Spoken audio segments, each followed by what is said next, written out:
I would like to have the reaction coming from you, Mr. Lee. DPRK launched 3 ballistic missiles days after South Korea and the United States announced together the official location for the possible deployment of THAAD in Seongju. What do you make of it? I guess it's not only the North Korean launching missiles is not just a response to the South Korean decisions to deploy THAAD, because the North Korea kept launching missiles in the past, and also I think it's also the decision to deploy the THAAD is to strengthen the defense capability against the missile threat. Well, Mr. Hwang, threat from North Korea. Okay, Mr. Lee, may I just follow up by asking you, yes, you could say whatever their intentions are, and yet the DPRK claimed the launch of the 3 ballistic missiles are a reaction to the location of THAAD. And meanwhile, some are worried about a vicious cycle between the DPRK and South Korea in further deployment and also counter-reaction, which will further complicate the situation, of course, to an already very chaotic situation in the Korean Peninsula. What do you think about that possibility?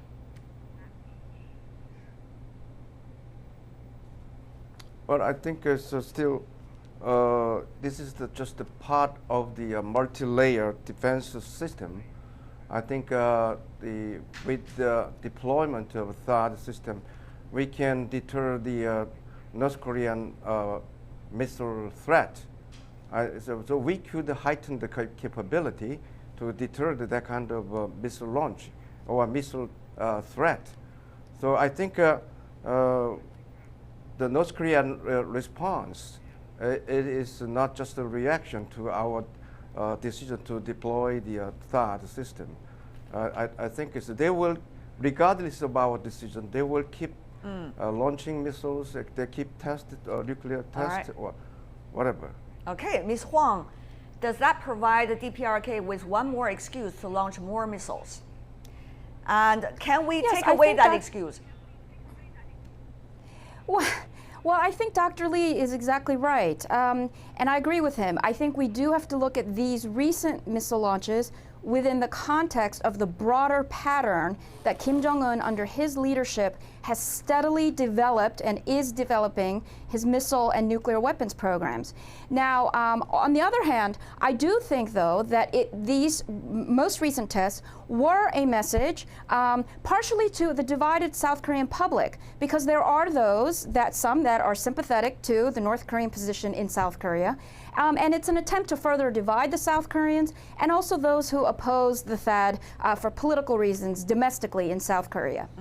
As we all know, whatever the Pyongyang say would not necessarily count when it comes to South Koreans' national defense policy decision. But what is important here is what our people inside South Korea have been saying. We cannot reach a conclusion as to all people that are talking about this are being influenced by the DPRK position. So, Mr. Yang, may I ask you about this? We have noticed over the past few days some of the opposition parties' members have already spoken out in South Korea about the danger, as they see it, of THAAD. And meanwhile, the Prime Minister of South Korea, when he was going to Seongju to explain to the public about the deployment, he was hit by water bottles and eggs. We have all seen that photos. It's quite messy. So what do you make of this internal pressure on South Korean government for their eventual decision making at the end of the day? Well, the decision about THAAD by the South Korean government really deepened the division among South Korean peoples by various reasons, not only because of the political reason, but also reasons in security concerns. Simply saying, in the whole course, the North and the South has fallen the security interaction, but in negative direction. This is the latest round. Say South Korea make a THAAD, and then North Korea make a ballistic missile test. Maybe South Korea will do something more, and so does the North Korea. So in the long run, in the general calculation, none of the Koreas are winner in the negative security competition. But the issue is, what if South Korea didn't do that? What if South Korea didn't deploy THAAD system? Would that really help South Korea's security? I think that is the argument also very strongly coming from Seoul as well, Mr. Yang. Okay. Technically, in my personal view, South Korea used to consider importing Israelis' Iron Dome system to protect Seoul and other key areas from long-range rocket, even missile attack from the north. But suddenly they give up this plan and go to the THAAD. On the surface, the THAAD is the game between the north and the south. But unfortunately, in nature, it's a game between the United States, China, and the US and Russia. It is no secret, Mr. Yang, that China is not necessarily happy with the South Korean and the US decision. So let me go back to you, Ms. Hwang, to ask you further about that. There has been enormous debate, both inside South Korea and outside, even here in China, about what exactly is the purpose of deploying THAAD in South Korea for the United States. Is it for South Korean security and the US military base there security only? Or is it part of a much bigger strategic plan of the United States to have a global missile defense system which would target at whatever enemies as it sees it?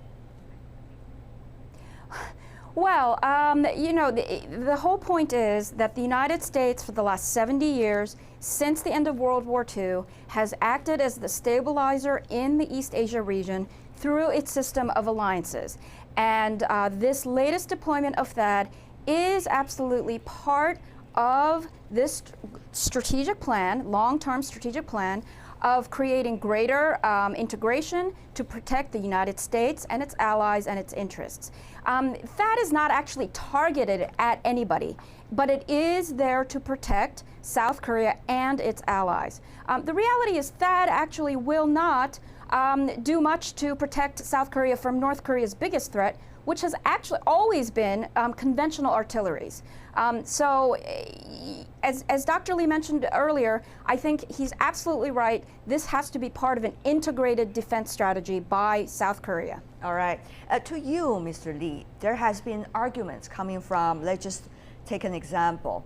The Justice Party lawmaker Kim Yong-dae, he had a debate with your defense minister in which he talked about the potential argument from him and many of those who oppose the THAAD system to be deployed in South Korea, the possibility of U.S. strategic goals. Here's what he said. He's citing 2015 Missile Defense Report published by the U.S. Congress Government Accountability Office, or GAO, and also the 2017 government budget data suggesting that the U.S. is having a much bigger plan, and South Korea, this time, deploying THAAD system has become part of that U.S. plan.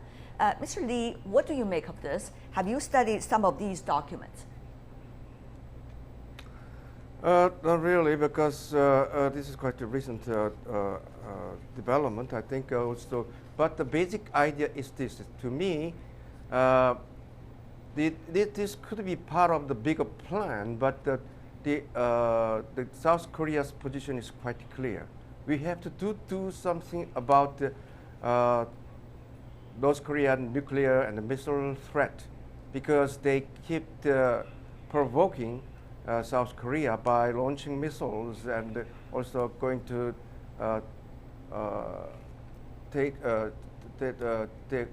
conduct the nuclear test, another test.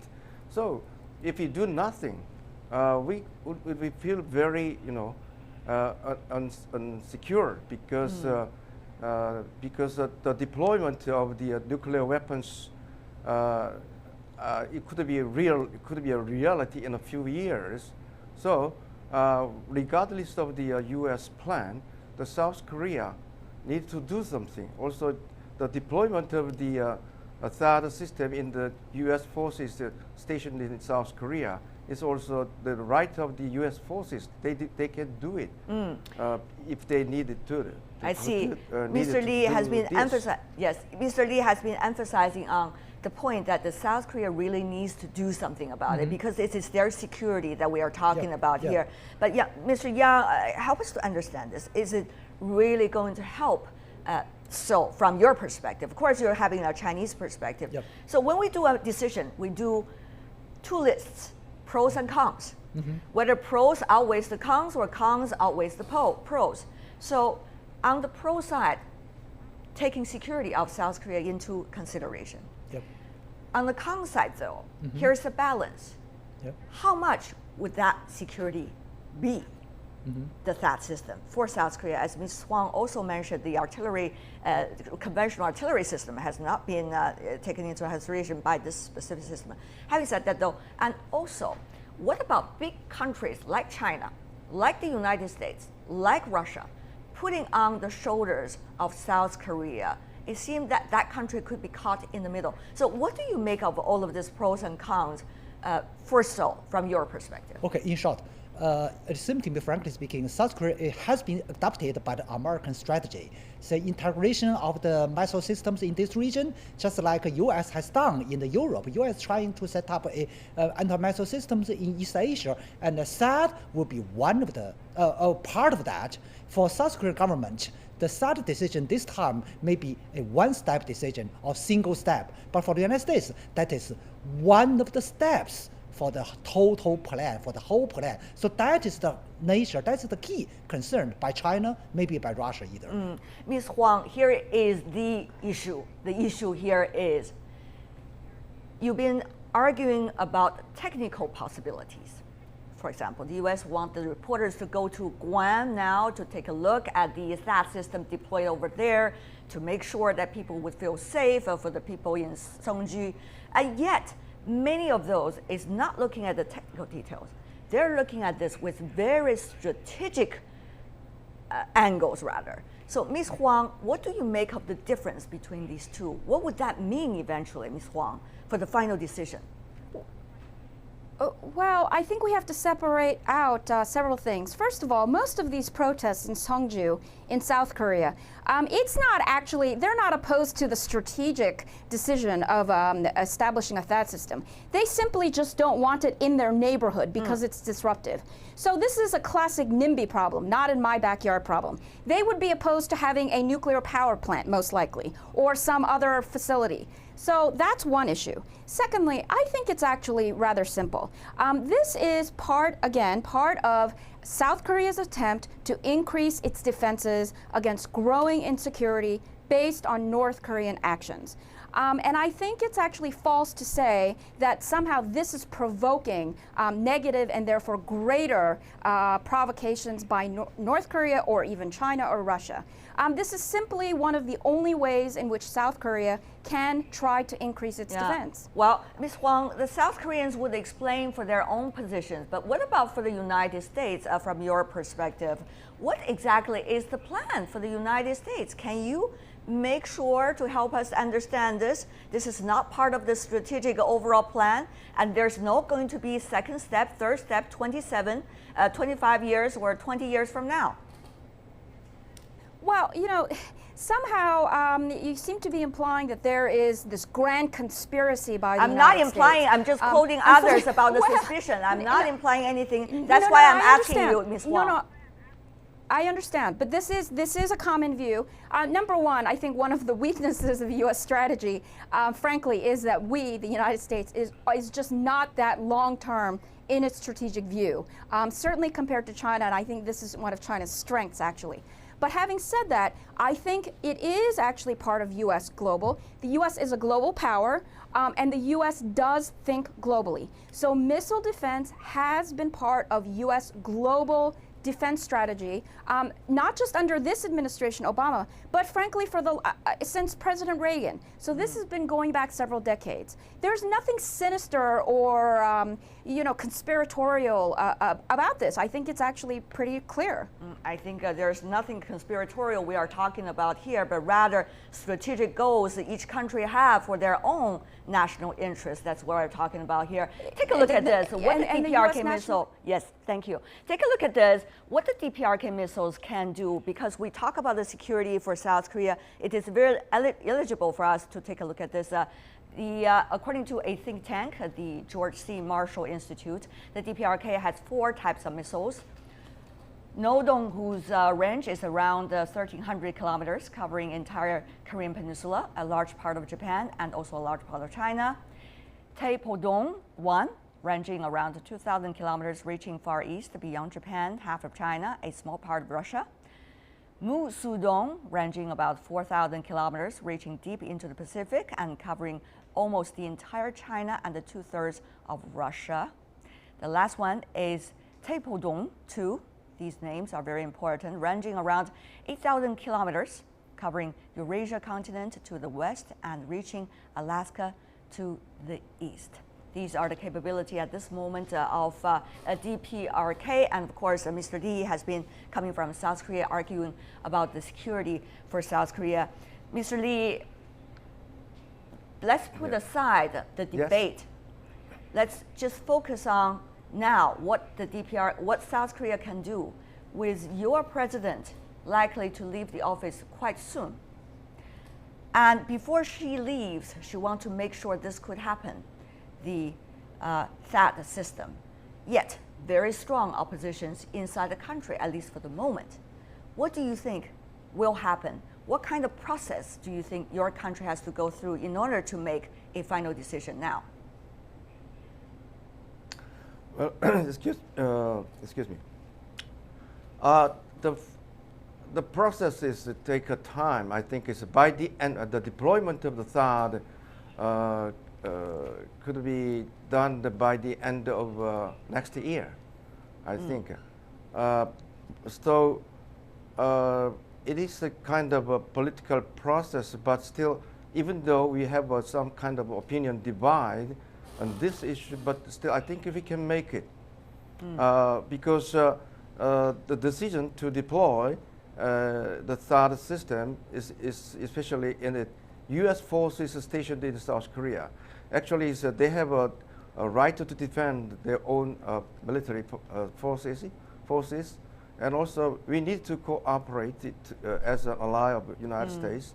Also, so to defend the national interest of South Korea, the President Park could make a final decision. So I think it's anyway we can do it. All right, Mr. Yang. Without any Okay, Mr. Yang. Before we go, final words from you. From now until the time now South Korea plans to deploy the THAAD system, there's still quite some time. Almost everybody could assure that during this period of time, more things are likely to happen. So what would that mean for China? China has been an important part of 6-party talks. Now, nobody knows when that could begin. We see more interactions in a negative way on the Korean Peninsula. We have also seen more debates between China and the United States about what each other's agendas are toward one another.